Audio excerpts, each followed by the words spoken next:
Çarpmaz deme lan burada biri. Arkadaşlar şu an nasıl bir yerdeyim biliyor musunuz? Kaos kelimesini düşünün, onun karşılığını düşünün. Onun karşılığını bulabileceğiniz, görebileceğiniz, deneyimleyebileceğiniz bir ülkeye geldim. Bangladeş'teyim. Bangladeş'in başkenti Dhakka'dayım. Hazırsanız Bangladeş serimiz başlıyor arkadaşlar. Tavuğu sosladı. Burada baharatlar var. Şişelerin hijyenine takılmayın. Çiğniyor bunu, tamam mı? Bu şekilde çiğniyor. Çok zor yalnız ha, şeyi ağrır insanın, bacakları acır yani ama ya hadi yukarıda karmaşayı görüyorsunuz ama bazı kallolar ağzıma girdi.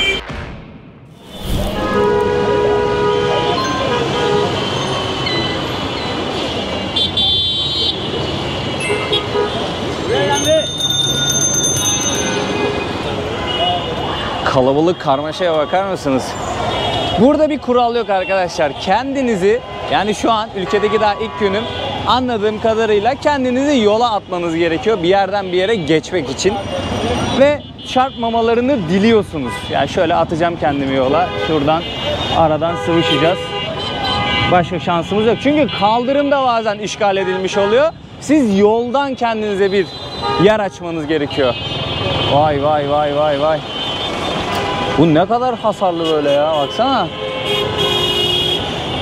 Bütün otobüsler öyle. Şimdi gezip gördükçe anlayacaksınız, bütün otobüsler öyle. Bir de böyle bisikletler var. Genelde bunlar bakın pedal yok.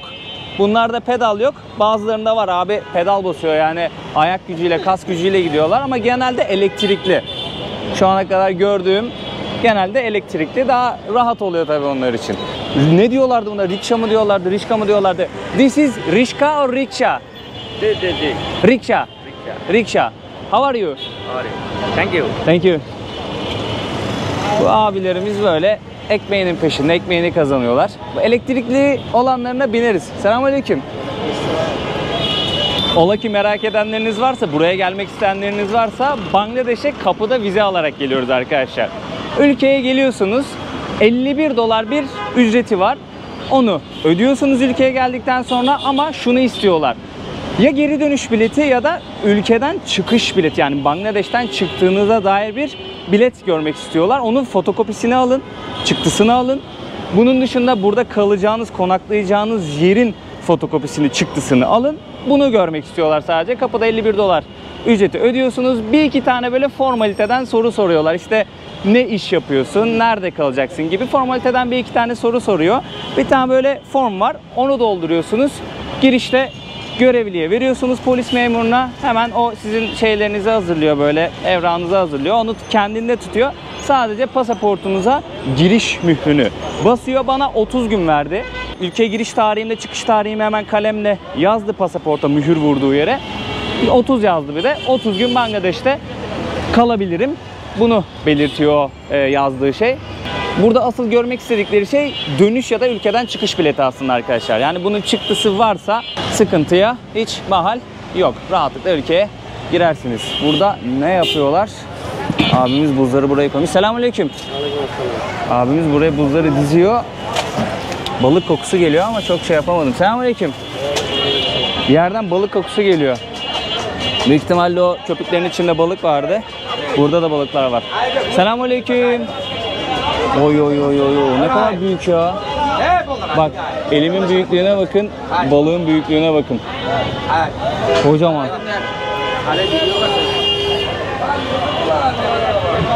Burası balık pazarı diyebiliriz ya. Yolun üzerine böyle bir yer kurmuşlar.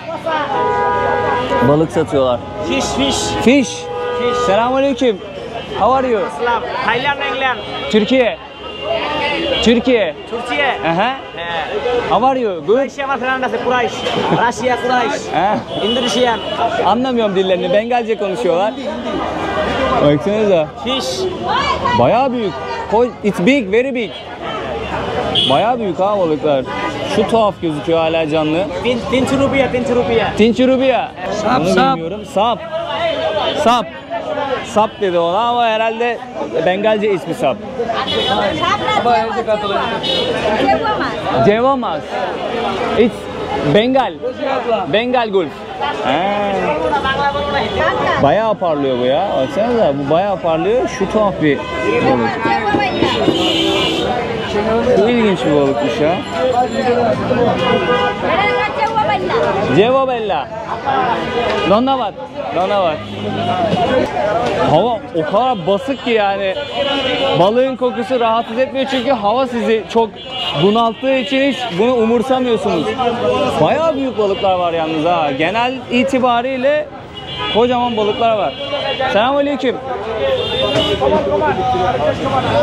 Abilerimizin, ablalarımızın geçim kaynağı işte ya. Balıkçılık yapıyorlar. Kuvvetli muhtemel Bengal Körfezi'nden ya da buradaki nehirden de tutuyor olabilirler. Buradaki nehirden de çıkıyor olabilir bu balıklar.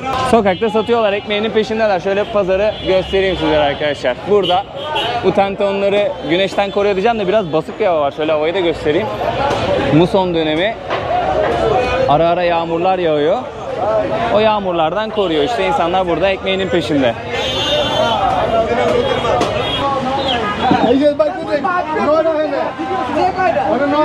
Canlı ha bu tavuklar bak.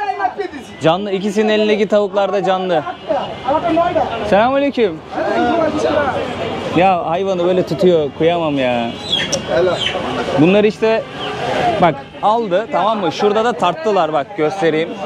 Burada tarttılar. Kaç kilo geldiyse artık parasını ödedi. Şimdi burada abi kesecek. Tüylerini yolacak, temizleyecek, satacak.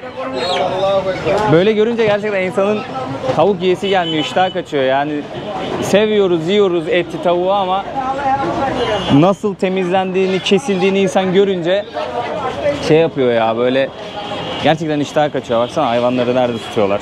Koymuşlar buraya. Burada abimiz Hindistan cevizi suyu satıyor.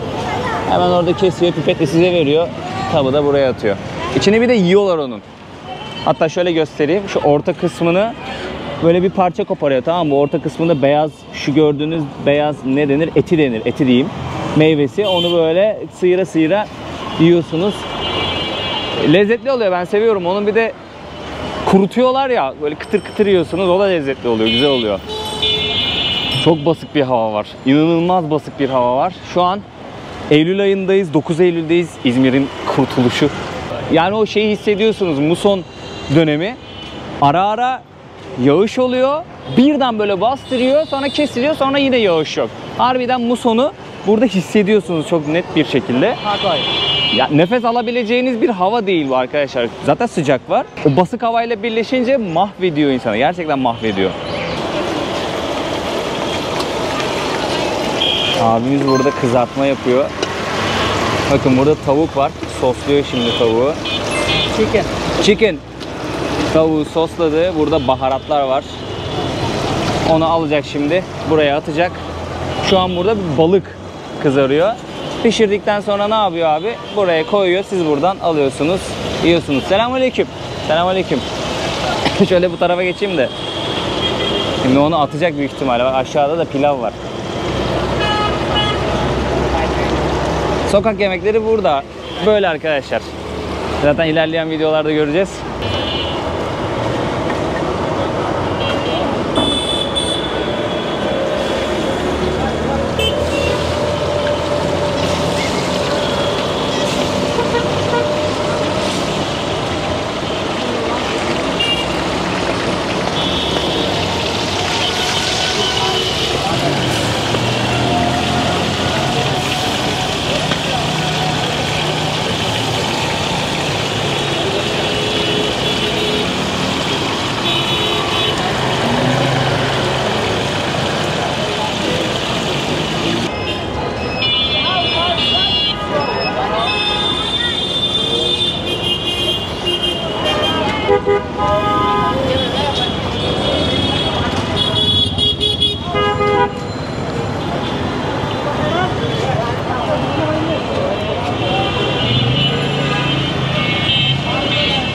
Bak bak bak, kamyonun neresine çıkmışlar. Rahatlığa bak. Bir de çöp attı. Adamın üstüne attı çöpü ya. Şaka gibi ya.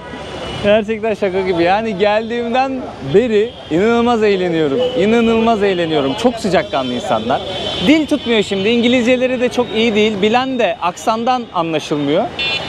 Çok diyalog kuramıyoruz ama güler yüz yetiyor. Gerçekten yetiyor. Ve Geldiğimizden beri sürekli bir korna, kaos, gürültü, karmaşa, trafik. Yani gerçekten Dakka için, başkent Dakka'dayız şu an. Dakka için kaosun başkenti desem yanılmış olmam sanırım. Bilmiyorum, siz ne düşünüyorsunuz? Ama alışacağız. Kaç video olur Bangladeş serisi bilmiyorum ama güzel videolar çekmek istiyorum. Gezip sizlere güzel şeyler aktarmak, göstermek istiyorum. İlginç bir kültür sonuçta.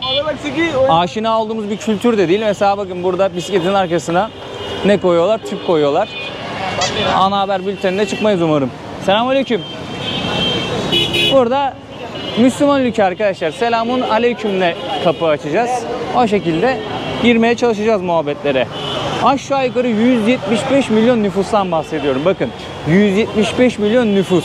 Yani bu kaos, kalabalık, korna, gürültü, insan karmaşası, araç karmaşasının sebebi bu. Kalabalık bir nüfus. Dünyanın en kalabalık ülkelerinden bir tanesi burası. Ama yüz ölçümüne bakıyoruz, Türkiye'nin 1/5 kadar. Ama nüfus olarak bizim 2 katımız, hatta daha fazlası. Kural yok, nizam yok. Herkes kafasına göre giriyor çıkıyor bir yerlere. Trafik kuralı yok burada. Buranın halkı Bengal arkadaşlar. Zaten Bangladeş Bengal ülkesi olarak adlandırılıyor. Halkı Bengal. Ağırlıklı olarak Müslüman bir halk ama Hindular da yaşıyor, Budistler de yaşıyor, Hristiyanlar da yaşıyor ama %90'dan fazlası Müslüman. O yüzden selamünaleykümle biz kapı açacağız, sohbet başlatmaya çalışacağız ve güler yüzümüzle insanların kalbine dokunmaya çalışacağız. Yani kültürü öğrenmeye geldik. Asla yargılamak istemiyorum. Tabii ki kafamızda soru işaretleri olacak, olmayacak değil. Ama saygımızı yitirmeden bu soru işaretlerini gidermeye çalışacağız. Çok da tabii beynimizi yakmadan. Çünkü bazen öyle bir sorguya giriyorsun ki anlamlandıramıyorsun. Bu arada geldiğimden beri gördüğüm en boş an bir caddedeki. Bakın bu kolay kolay denk gelebileceğiniz bir şey değil Bangladeş'te, Dakka'da özellikle. Komşusu Myanmar ve Hindistan, ondan da bahsedeyim. Bengal Körfezi'nin kıyısında bir ülke. Myanmar'a çok ufak bir sınırı var. Ağırlıklı olarak sınırı Hindistan arkadaşlar. Böyle bir ülkedeyiz. Güney Asya'dayız. Dakka'nın nüfusu da aşağı yukarı metropol alanı 25 milyon bu arada, onu da söylemeliyim. Şehir merkezi olarak geçen yerde 10-11 milyon civarı yazıyor internette. Bak nasıl sıkıştırıyor. Burada böyle sağ taraftaki polisler var. Gördüğünüz polisler ellerinde böyle metal ya da tahta sopalar oluyor arkadaşlar. Güvenliği, nizamı onunla sağlıyorlar.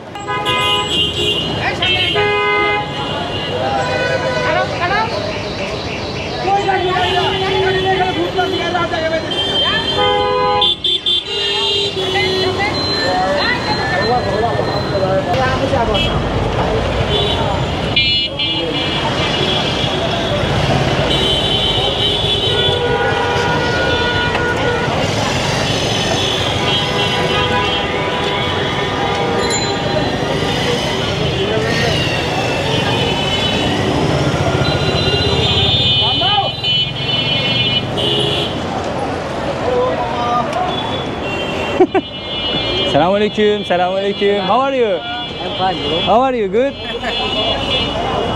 Kardeş, yüzün gülmüyor ya. Gül biraz, gül. You good? Your name, bro? Burak. My name is Idol. İdol. Nice to meet you, İdol. I'm from Turkey. Turkey? Turkey, yes. From Bangladesh. Bangladesh. From Dhaka. Dhaka. Dhaka, nice, nice. Allah Take care, bye bye. Nice to meet you. Kardeşlerim burada oturmuş çay içiyorlar. Alışmış buradaki insanlar bu sese, gürültüye, her şeye alışmışlar. Amcam da burada ayakkabı terlik tamiri yapıyor. Bakın şurada yapıştırıyor. Selamünaleyküm. How are you? Good. Şey oturuşu yapmış. Çok zor yalnız ha. Şeyi ağrır insanın, bacakları acır yani ama meditasyon oturuşu mu diyorlar, ne diyorlar çok bilmiyorum. Burada ekmeğinin peşinde. Karşıya geçmeye çalışıyorum da şurada boşluklar var. Helikopter sesi de duyuyoruz bir yandan. Kafamızı çarpmayalım. Bu boşluklardan karşıya geçiyorsunuz abi. Bakın burada böyle belli yerlere dikenli tel koymuşlar bir de. Buna dikkat etmek gerekiyor. Bazılarında o yok. Karşıya geçiyorsunuz. Ha tabii şey de var. Üst geçitte var da bazılarında böyle şey yok. Önünü kapatmışlar. Geçemiyorsunuz ama hepsinde değil tabii ki. Bak görüyorsunuz değil mi boşlukları? O helikopter nereye gitti ya? Elektrik direğindeki kabloları görüyorsunuz değil mi? Bakın. Burası bile kaos. Burada bile bir karmaşa var. Bunun sebebi de diyelim bir arıza oldu. Kabloyu çıkarmıyorlar. Hop yeni bir hat çekiyorlar arkadaşlar. O yüzden elektrik direklerinde bile bir kaos, bir karmaşa var. Bakar mısınız? Her yerde. Bangladeş tarzı ülkelerde durum budur arkadaşlar. Yani Asya'ya geldiğiniz zaman çok sıklıkla karşılaştığınız bir durum. Senenin başını hatırlıyorsunuz YouTube kanalımı takip edenler. Ben Asya'yı, belirli ülkeleri gezmiştim. Tayland'da başlamıştım seneye. Orada da bu durumla sıklıkla karşılaşıyorduk. Bakın yani ciddi anlamda böyle şey diyorlar ya, çok düşünen insanların kafasının içi. Aha böyle işte. 1000 tane düşünce var. Bir yandan binaları da göstereyim sizlere. Bayağı bir eski. Rutubet var ya, çürümüş binalar. İnsanlar bu koşullarda yaşıyorlar. Çok yoksul bir ülke arkadaşlar. İlerleyen videolarda bahsedeceğim bu yoksulluktan. Daha detaylı bir video yapacağım. Ama bu videoda da söylemem gerekiyor. Gerçekten çok yoksullar. Sokakta birkaç tane köpek gördüm. Hepsinin bir yerinde yara oluyor arkadaşlar. Yani burada bakmıyorlar. İnsanlar gerçekten çok zor koşullarda yaşıyorlar. O yüzden belki de hayvanlara da pek önem vermiyorlar. Yani kendi dertlerine düşmüşler diyebilirim. Ama gördüğüm köpeklerin hepsi bayağı bir şeydi yani. Ne yapıyorsun? İyi misin ha? Korkma korkma korkma. Bayağı böyle bir ürkek oluyor. Yara oluyor sırtında. Tüyleri dökülmüş oluyor. Şey bulmak, vermek gerekiyor aslında ya. Böyle markete girip salamdır, sosistir bir şeyler vermek gerekiyor yani. Su kabı bulup su koymak gerekiyor. Çünkü beslediklerini zannetmiyorum bu hayvanları. Değil mi oğlum? Ha? Acıktın mı? Acıktın mı? Gezimize bir yemek molası verelim arkadaşlar. Ne yapıyorlarmış? Ekmek yapıyorlar orada. Hamuru açıyor oklavayla.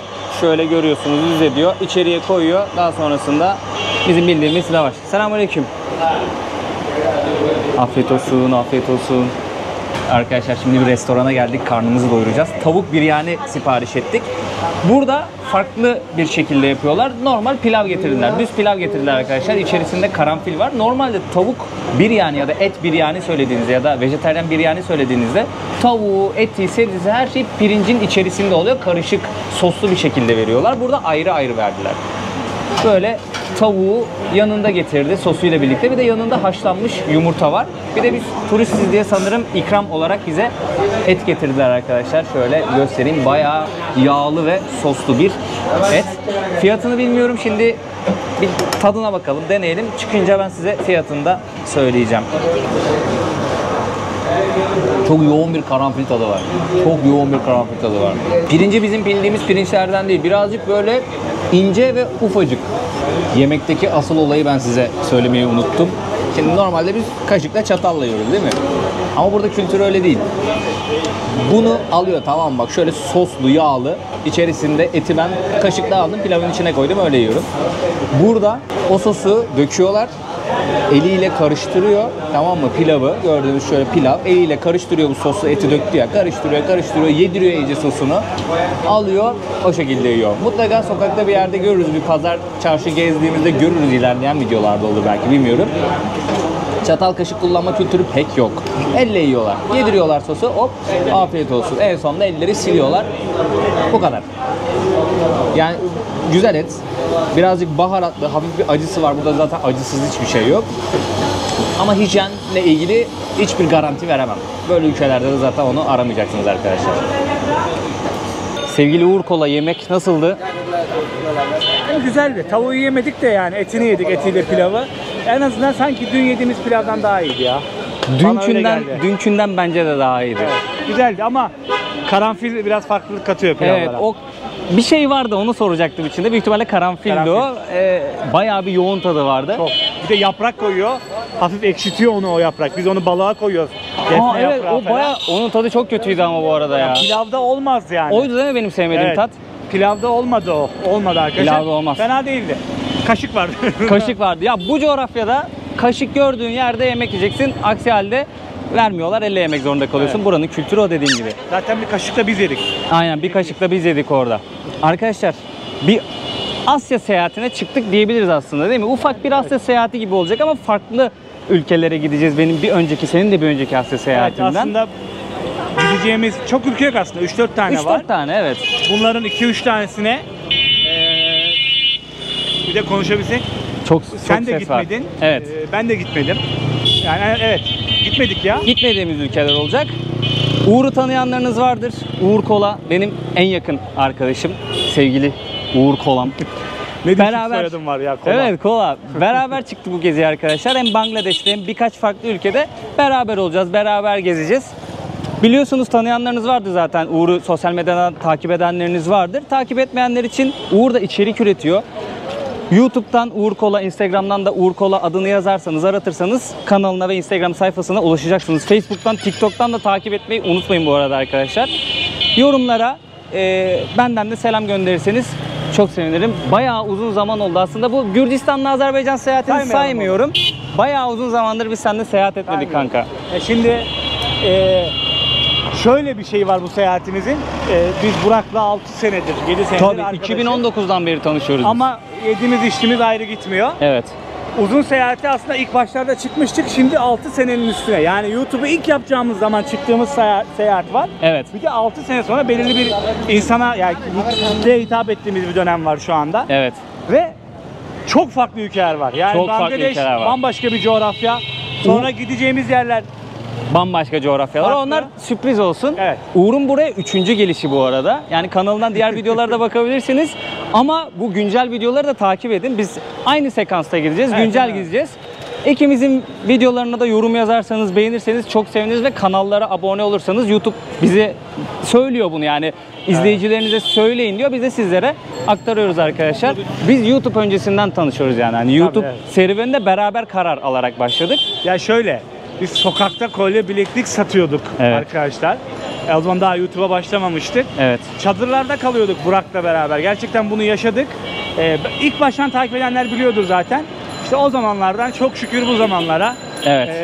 geziyoruz, keşfediyoruz. Zaman Demin onu çok çabuk söylüyoruz geçti. burada. Şey diyoruz. Biz buraya ilk yola çıktığımızda, buraya geldiğinde bize burası Çok çok zor beğenirdik gelmezdi büyük diyorduk. ihtimalle, evet. Beğenirdik diyoruz çünkü bunun bir üstünü yaşıyorduk yani. Evet, Çok- gerçekten buna benzer geziyorduk biz de yani. Ne bulsak yiyoruz, Evet. çadırda yaşıyoruz, sokakta yatıyoruz, kolye bileklik satıyoruz ki öyle tanıştık zaten. Kolye bileklik satarken tanıştık, çadır hayatını yaşarken tanıştık. Kanka şimdi senden bir şey rica edeceğim. Kamerayı tutar mısın? Ben paraları da göstereyim. Kaç para ödedik bu arada biz yemeğe? $5. 5 dolar ödedik. 600 taka ödedik. Buranın para birimi taka arkadaşlar. Hazır aklıma gelmişken göstermek istiyorum, anlatmak istiyorum. Yediğimiz yemeği gördünüz. İşte et vardı, tavuk vardı, pilav getirdiler. Biz bunların kendi kolası var. Onu sipariş ettik. Bayağı ufak bir şey, ağzı falan da ufak. Su sipariş ettik. 600 taka ödedik. O da işte 5 dolar civarı. Elimde biraz daha düzgün bir para çıkarayım da bu birazcık şey olmuş, yıpranmış. Paralar bayağı bir eski burada bu arada. Havalimanında ülkeye geldiğimde ben bozdum para. Merkezde şey görmedim, döviz bürosu görmedim ama havalimanında da sen şey demiştin kanka, çok düşüğe de bozmuyorlar, hemen hemen aynı. Şöyle göstereyim arkadaşlar, bu 1000 Bangladeş takası, 1 dolar 121-122 Bangladeş takası yapıyor. 1 Türk lirası da 3 taka arkadaşlar. Bunu da söylemiş olayım. Bu mesela ikimizin bir öğünlük, 2 öğünlük yemeği, öyle söyleyeyim yani. Birazcık o gördüğünüz yer kaşık çatal olduğu için bir tık daha böyle iyi bir restoran diyebilirim. 2 Sadece kişi, pilav yesek aynen. 5 öğün. Evet, sadece pilav yesek gerçekten buna 5 öğün 2 kişi yemek yiyoruz yani. Burası gerçekten ucuz bir ülke, gezdikçe göreceğiz.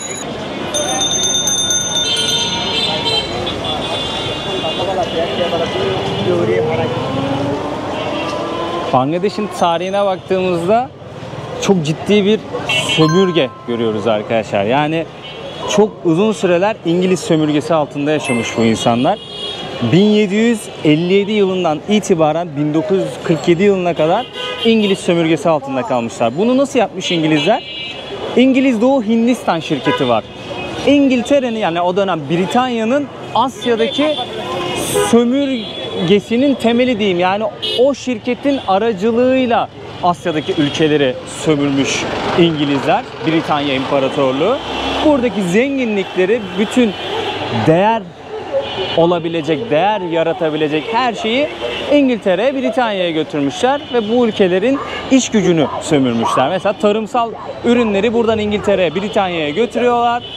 Orada ne yapıyorlar? İşliyorlar ve daha yüksek fiyatlara satıyorlar. Tabi burada ucuz işçilik de var. Köle gibi insanları kullanmışlar açıkçası. Yani hani sömürgenin karşılığı budur. Kölelik arkadaşlar. Bunu başka nasıl açıklayabilirim bilmiyorum. 1947'de Hindistan bağımsızlığını kazanıyor arkadaşlar ve Bengal, yani şu an bulunduğumuz Bangladeş, Bengal ülkesi olarak geçiyor. İkiye bölünüyor. Bir kısmı, yani Batı Bengal dediğimiz kısım Hindistan'ın toprağı olarak kalıyor. Doğu Bengal dediğimiz kısımsa Pakistan'ın toprağı olarak kalıyor. Hatta Doğu Pakistan olarak geçiyor. Ama ilginç olan şudur ki Pakistan'la hiçbir sınır bağı yok. Yani Pakistan bayağı bir uzakta kalıyor. Arada Hindistan kalıyor ama Doğu Pakistan olarak geçiyor burası. Daha sonrasında Bangladeş uzun bir Kurtuluş Savaşı mücadelesi veriyor. Yani çok çetin bir savaş dönemi geçiriyor. 1971 yılında bu Kurtuluş Savaşı'nı kazanıyorlar arkadaşlar ve bağımsızlığını kazanıyor. Bakın 100 yıllar sonra Bangladeş bağımsızlığını kazanıyor. Aslında o kadar da yeni bir ülke diyemeyeceğim. 1971 yılında bağımsızlığını kazanmış bir ülke. Yani şu an bu gördüğümüz bu yaşam tarzının elbette ki kültürel bir etkisi de vardır. Yani kültürün getirdiği bir etkisi de vardır ama sömürge olması, uzun yıllar başka ülkeler tarafından sömürülmesi, buradaki zenginliklerin götürülmesi ve buradaki insanların eğitimsiz bırakılması aslında gelişmelerine de bir engel yaratmış diyebilirim. O yüzden böyle yerlerde gezerken ön yargıyla yaklaşmamak gerektiğini düşünüyorum. Hala bu insanlar ucuz iş gücü olarak kullanılıyor dünyadaki bazı kesimler tarafından. Biliyorsunuz yani tişörtlerinizin, kıyafetlerinizin etiketlerine ya da kullandığınız ürünlerin etiketlerine bakın. Hello. El sallayarak geliyorlar. Bayağı da sıcakkanlılar, onu söylemem gerekiyor arkadaşlar. Etiketlere bir bakın.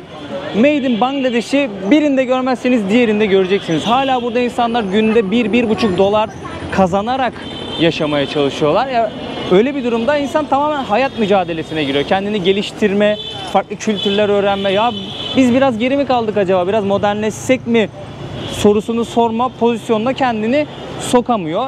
Eğitimle alakalı bir sürü sebebi var yani. Bunu burada da söylemem gerekiyor. O yüzden ön yargıyla geç hocam. Geç hocam geç. Ön yargıyla yaklaşmamak gerekiyor. Birçok şeyi sorgulayıp da bir düşünce sahibi olmak gerekiyor böyle yerleri gezerken. Abi burada bir şey satıyor ama selamünaleyküm. How are you? How are you? Selamünaleyküm. Türkiye. Türkiye. Bu ne böyle ya? Bu ne böyle? Çok anlamadım ne olduğunu da. Burada sanırım bir karışım yapıyor abimiz. Onu satıyor. Bakın burada bir şeyi de var. Matematik kitabı da var. Onu yaprağına saracak herhalde.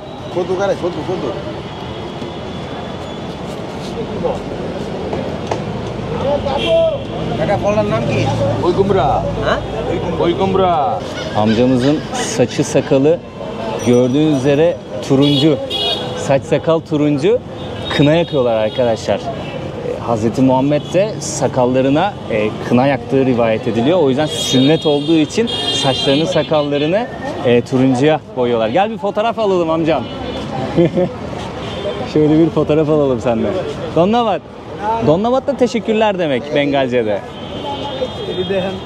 Şimdi öğrendim amcanın ne hazırladığını.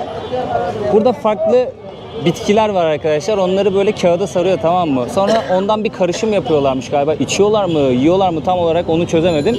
İlaç dedi. İyi geliyor dedi. Şifa buluyorlar burada. Şöyle şişelerde de farklı farklı şeyler var bu arada. Onu da göstereyim. Şişelerin hijyenine takılmayın.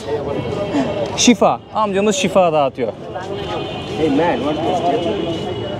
Bayağı bir kalabalıklaştı ama ha. Bayağı bir kalabalıklaştı. Donnavat. Donnavat. Amcamız burada şifa dağıtıyor. Etrafında toplanmış amcalar, kardeşler. Şifa arıyorlar. Burada ortam böyle. He, pan hazırlıyorlar. Pan? Pan. Dostlar bu nasıl bir şey biliyor musunuz? Şimdi şu yaprak var. Şu yaprağı alıyor, tamam mı? İçerisine farklı karışımlar yapıyor. Daha sonrasında bunu ağızlarına atıyorlar. Çiğniyorlar bakın. Tütün filan de koyuyorlar ama tütün koyduğu zaman biraz bağımlılık yapıyormuş. Ve ceviz tarzı bir şeyler koyuyor. Bunu sarıyorlar, ağızlarına atıyorlar. Çiğniyor bunu, tamam mı? Bu şekilde çiğniyor. Bu çiğneyince ağızda kırmızı bir renk oluyor. Yani kırmızı renk oluşuyor ağzında. Birazcık çiğniyor, sonra tükürüyor. Yere tükürüyor. Bakın bu yerdeki kırmızılıklar pan. Yani o bitkinin, o içerisine koyduğu malzemelerin rengi oluşuyor. Siz bunu kan zannediyorsunuz ilk başta ama kan değil. Tamamen bu bitkinin oluşturduğu bir şey. Ağızda hoş bir koku oluşsun, işte sindirimi güçlendirsin diye bunu çiğniyorlarmış. Bazıları da tabii bağımlılık oluyor. Ondan çiğnemeye devam ediyor. Abimiz gitti galiba, çiğneyen abimiz. Böyle bir kültür var. Pan satan kişiye de panva diyorlarmış. Bir mahalle kültürüymüş bu. Ara ara bu tezgahları da göreceğiz gezdikçe. Donnavat, thank you. Etrafımı sardılar yine. Donnavat, thank you. Burada güvenlikçi abimiz de var. Teyzelerin kıyafetleri rengarenk. Çok tehlikeli ya. Ya hadi yukarıda karmaşayı görüyorsunuz ama bazı kallolar ağzıma su girdi. Aşağı kadar sarkmış. Gerçekten tehlikeli ya, bakar mısınız? İnsan boyunun olduğu yerlere kadar da geliyor. Mesela bazen yürüyorum, kafam falan çarpıyor yani. Dikkat etmekte fayda var arkadaşlar. Böyle ülkelerde. Asya'daki birçok ülkede göreceksiniz bunu. Yani o taraflara giderseniz de dikkat edin. Baksana, hiçbir güvenlik önlemi vesaire hiçbir şey yok. Geçen sene buralar karıştı. Çok uzun bir süre buradaki olayları takip ettim. 2024'ün Temmuz ayında. Kamu görevlileri konusunda işte liyakat mevzusu diyeyim ben kısaca. Adam kayırmaca falan bir şeyler olmuş. Liyakatsizlik burada da var. Öğrenciler protesto ediyor bu durumu. Sert müdahale ediyor hükümet, o dönemin hükümeti. 2024'ün Temmuz'unda olaylar patlıyor. Bayağı bir karışıyor Bangladeş arkadaşlar. Yani yüzlerce kişi hayatını kaybetmiş, binlerce kişi yaralanmış, gözaltına alınmış. Bayağı bir karışmış burası. Ben o zaman dediğim gibi haberlerden takip ediyordum. Her ay böyle bir olaylar devam etti, sürdü. Yatışıyor, sonra tekrar alevleniyor falan derken o dönemin başbakanı bir kadın, adını unuttum şimdi. Kaçıyor Hindistan'a. Zaten Hindistan yanlısıymış galiba. O yüzden de pek sevmiyorlarmış. Kaçıyor kadın Hindistan'a ama kaçtıktan sonra da olaylar yatışmıyor. Geçici bir hükümet geliyor ama Hindistan'dan sürekli buradaki taraftarlarını kışkırtıyormuş kadın ve sürekli olaylar çıkıyormuş. Her ay bir olay çıkıyormuş.